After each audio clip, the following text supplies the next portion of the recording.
Hello, and welcome to another episode of Ask an Assistant, the podcast for executive assistants and the people that love us. I'm your host, Jess Lindgren. Let's get to work.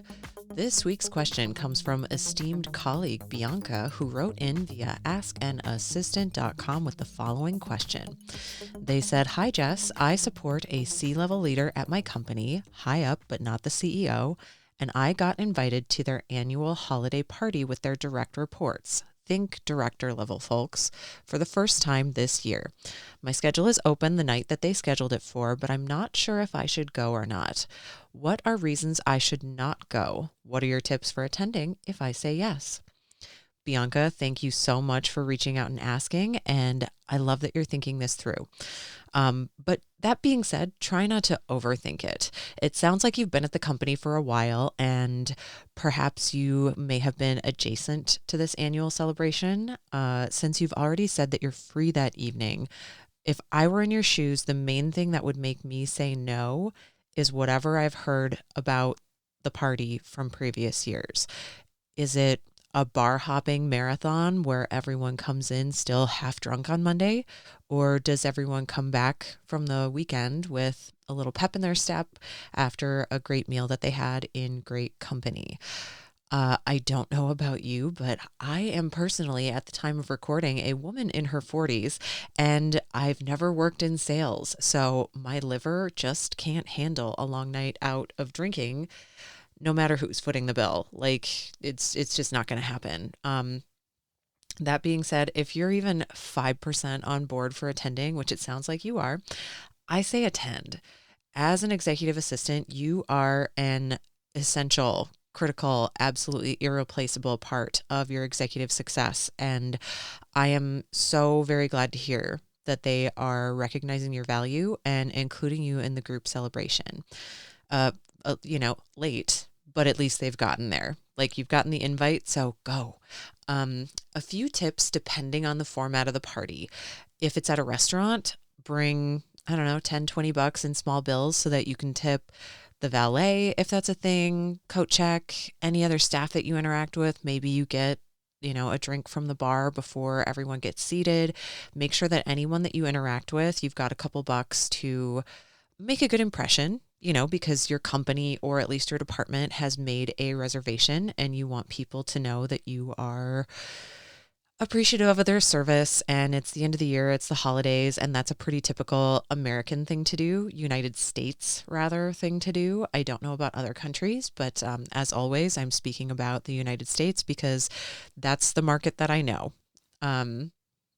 And then definitely confirm with whoever organized the event that a very generous tip has been added for the wait staff to make sure that they are being taken care of.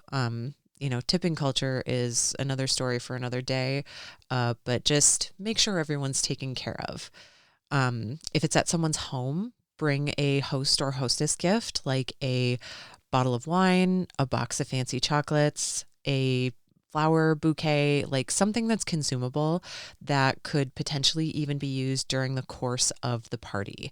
You'll see on gift guides, like bring candles, bring charcuterie boards, bring cheese, like if you want to, go for it. If you're like a wonderful, absolutely over the top gift giver and that's your thing, go for it.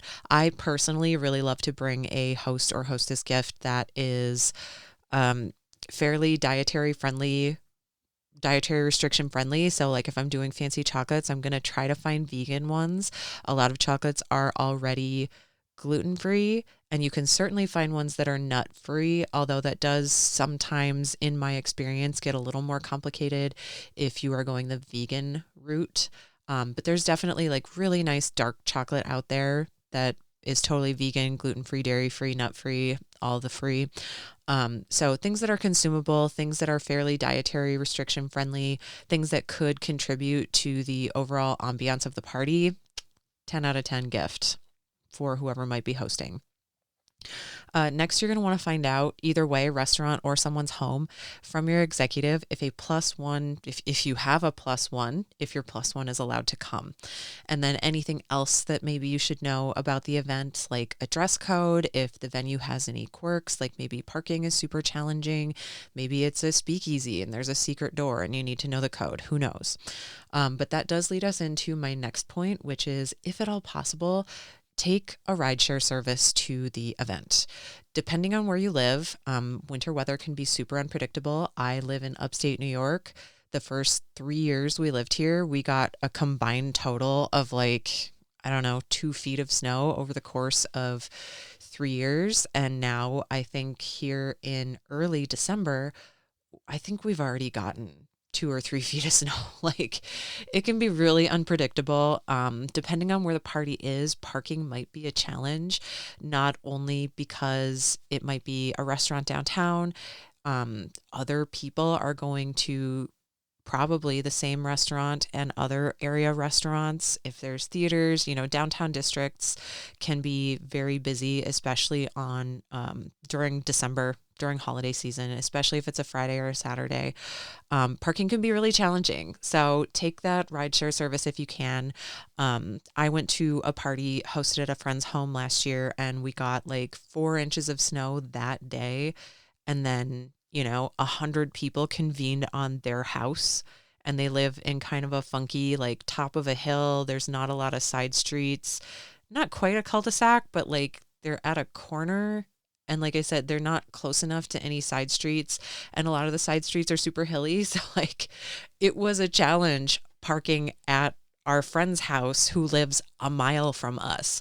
I really wish we would have taken Uber or Lyft for that. So it's a great way to get in and get out for holiday parties. And this is going to lead me into my next suggestion, which is, don't drink. You don't need to provide your leader or your team with a reason as to why you're not drinking, but this is a professional event, whether it's at someone's home or at a restaurant. I have been privy to entirely too many. I don't want to sit here and be judgy about it. I don't want to say these decisions are questionable necessarily. They are decisions that I would not make in a professional setting.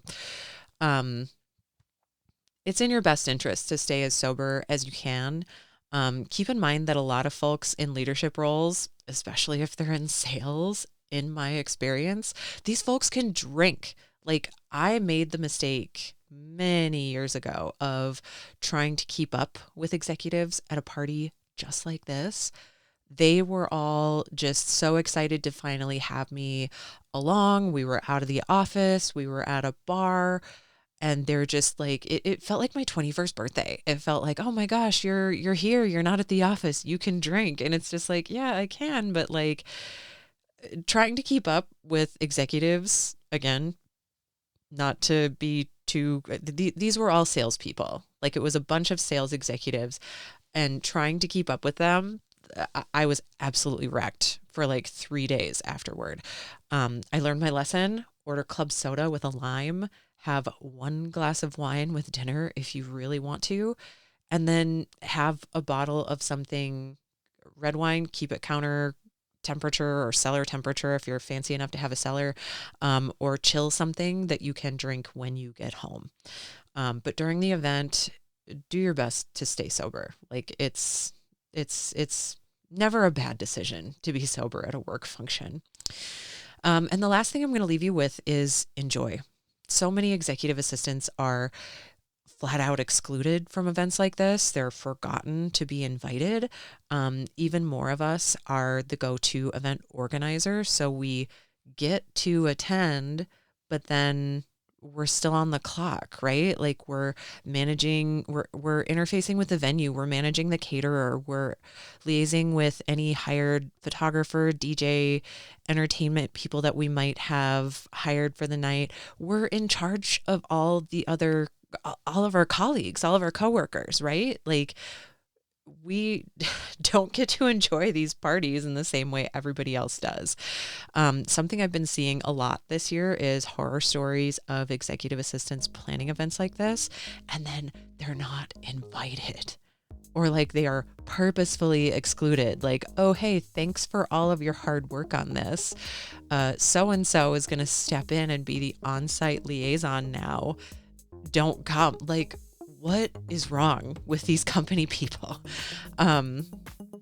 You're invited. Enjoy. If it's at a restaurant, it's likely you're going to get a fantastic caliber meal. And if it's at someone's home, you're going to get to know your colleagues in a different setting, in a different light. Either way, you're going to deepen relationships and have a wonderful night to cap off your year. So again, enjoy.